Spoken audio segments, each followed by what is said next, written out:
it's not working.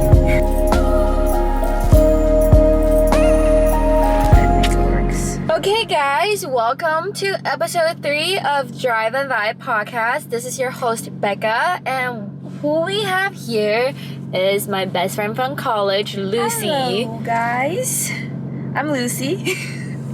This is my first roommate in college at USC. We got randomly assigned together. Yeah. And then we just became best friend ever since. Lucy can go more into her background. So first of all, I'm a Gemini and I'm an extrovert. I've been in the States since my high school. I went to high school in Philly for like 4 years and went to USC for 4 years and became roommates with Becca. And after graduation, I went back to China to pursue a career in e-commerce. And I have done a couple of projects with e-commerce and social media. So yeah, glad to be here today. So what was your major in college? My major was communication. Actually, when I first got to USC, I was a undecided major, and then they gave me some time to figure out what I really wanted to pursue in. Because firstly, I wanted to be in animation, but they only accept like about 10 people or so per year. And, okay, it doesn't fit. Never mind. I tried, guys. And I was not accepted into the animation major, so I had to figure something else out. And I looked at the list of major they provided and finally picked communication. They always joke about communication, saying it's the easiest major in USC. But, well, it kind of is, but it kind of is. And I'm not gonna defend it too much, but yeah, it was fun. I learned a lot. So what made you decide to wanna go back home and work?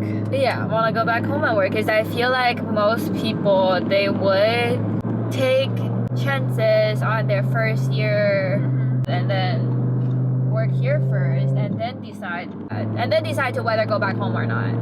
Yeah, well, so I thought about both, and I thought that the opportunity from home was better because I got an offer from Alibaba Group, which is the biggest e-commerce company in China, and I wanted to pursue a career in e-commerce. And Chinese e-commerce is actually, in my opinion, the most advanced e-commerce ecosystem around the globe. So I wanted to go home and actually learn from the so-called best company. So yeah, that's why I chose the career back home. Well, speaking of e-commerce, I guess there is like, people still have this connotation that, oh, made in China is bad. What is your thought on that? Okay, so, well, that really depends. They always call China the world factory. I don't know. I can't tell you an exact number, but a large percentage of actual daily goods we all use is made from China, including all categories, ranging from maybe electronics to home appliances to maybe kitchenware. And yeah, it really ranges. Even like parts of iPhone is made in China. So the quality of the good really depends on how much the good is. Yeah, you get what you pay for. Second of all, where you get the good from. So China is a big place. It has many production lines in many different cities and towns. Some cities produce better goods than others. Also, where you get them from. If you get them from a good seller, they may be selling you a good product for less.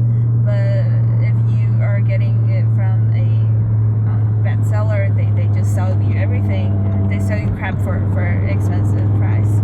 I would say Chinese products made in China actually is not bad quality. It is actually better quality than some of made in like others. I wouldn't say any like other countries, so just to be, Right, we're not saying like I'm it is superior of all. It is just,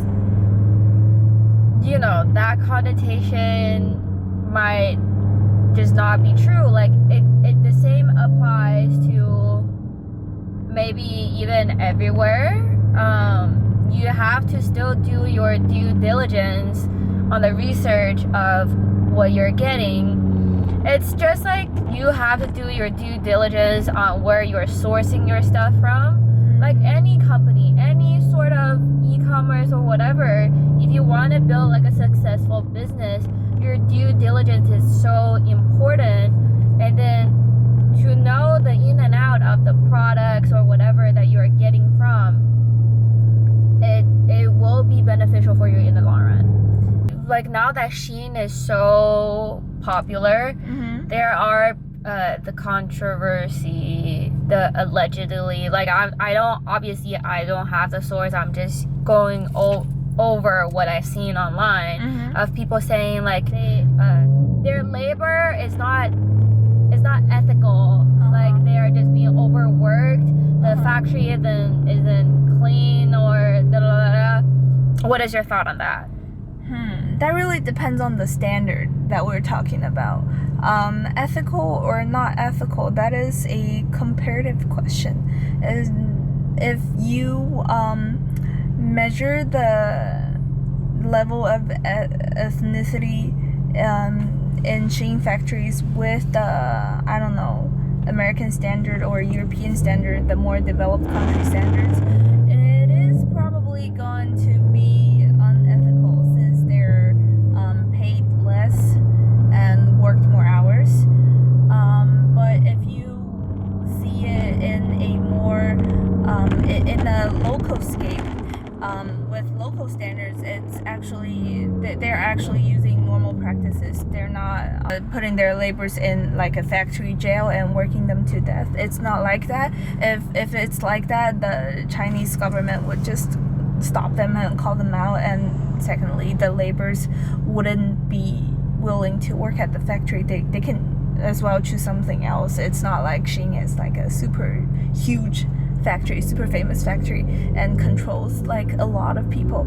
They in fact have a lot of factory. They have partnered with a lot of factories, to my knowledge.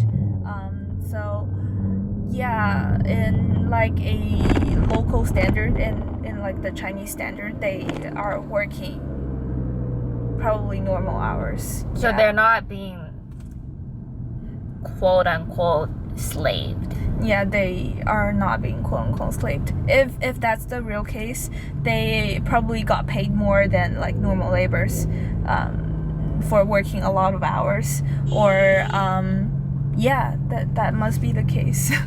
Or because the laborers have their own freedom to choose which company, which factory to work for. They as well can choose like an easier job to work for if they are really having a hard time doing that. Right.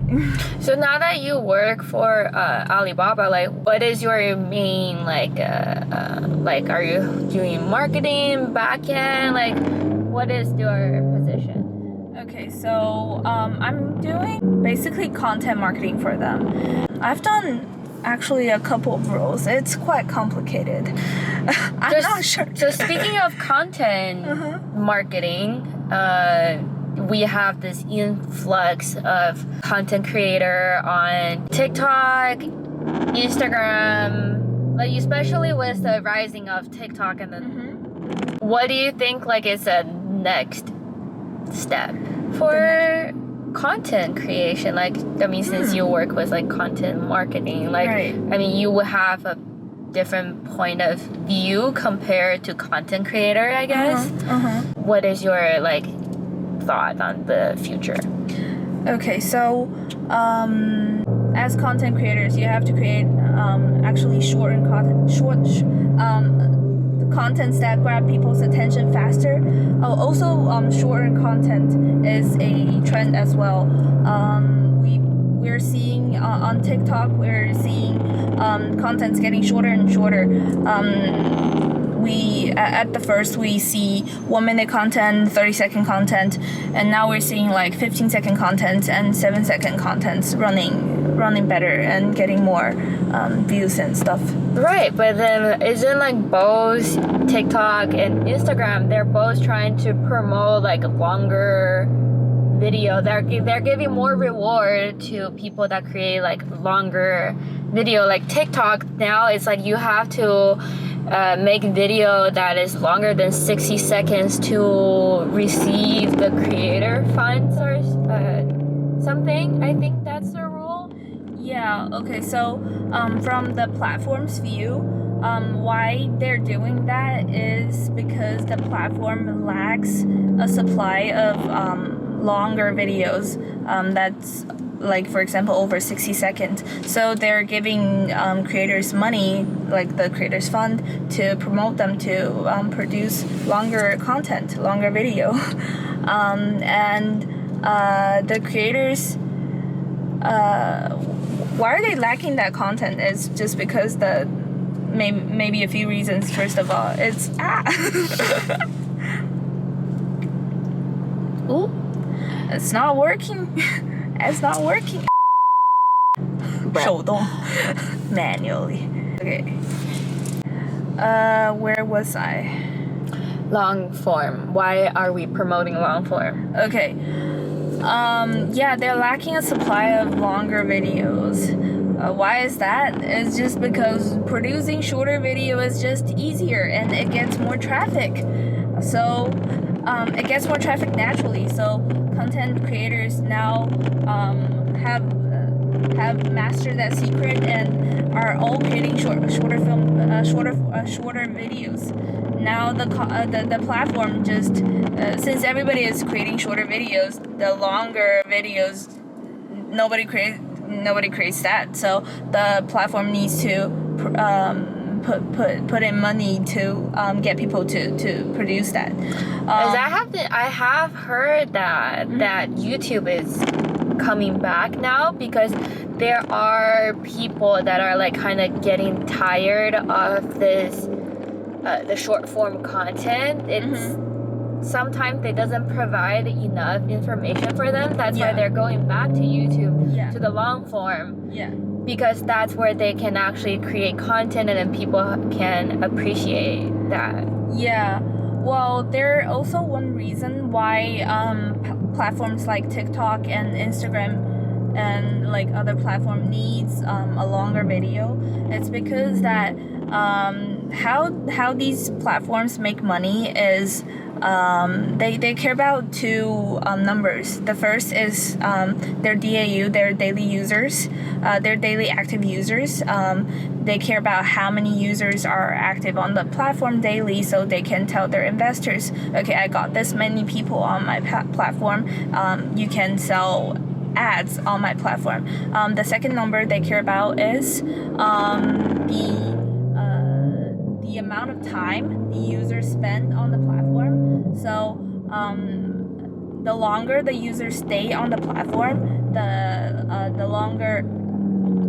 more ads the platform can show the users. There's an upper limit to the amount of ads shown to one single user within a certain period of time. So if the users stay on the platform for longer, the number can go up by the time. So and the more ads the platform shows to a user, the more money the platform makes. So yeah, that's why the platform cares about the social media platform cares about these two numbers more than other numbers. And the reason they want longer content is just because they want variety in their content supply. So they can show you sometimes show you shorter content, sometimes show you longer content, just ways to keep you on the platform for longer. What do you think is going to happen to TikTok?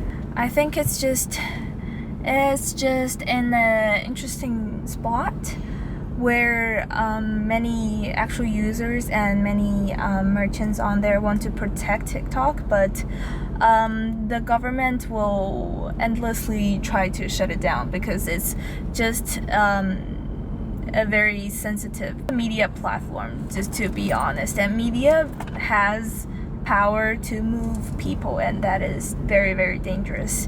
Well, I mean, they already passed a law, and then I know there's some big content creator, they're suing I think they're suing the White House for passing this law, because that's where they make their living. Money, yeah. So we'll see how that goes. Yeah, I think that's no use. I honestly don't know. I think now that TikTok really makes it easier for everyone. Anyone can blow up, become famous overnight, quite literally. Yeah, it's alright, because if they ban TikTok, there will be other platforms copying TikTok. If they ban that, there'll be another new TikTok, you know. Because before TikTok there was Vine, and after TikTok I'm sure there'll be something else. So we'll see about that. I mean, YouTube now introduced a YouTube Shorts, which I'm telling you, we need to get onto YouTube Short, because people are not giving it enough credits. Like, it is rising. There is a lot of potential on YouTube Short, so tap into YouTube Short, and I should do that too, and I am doing that. So but anyways, we are at our destination now. So Thank you for tuning in on Drive It My podcast with me and Lucy today. She's only in town for 3 days, so we're gonna go enjoy our little weekend. I'm gonna show her around, even though she's been here for like I don't know how long, but she might have forgotten about it. So that's what we're gonna do. So make sure you subscribe and comment who you want to see on the podcast and what topic you wanted to hear me talk about. And I'll catch you guys next time. Bye bye.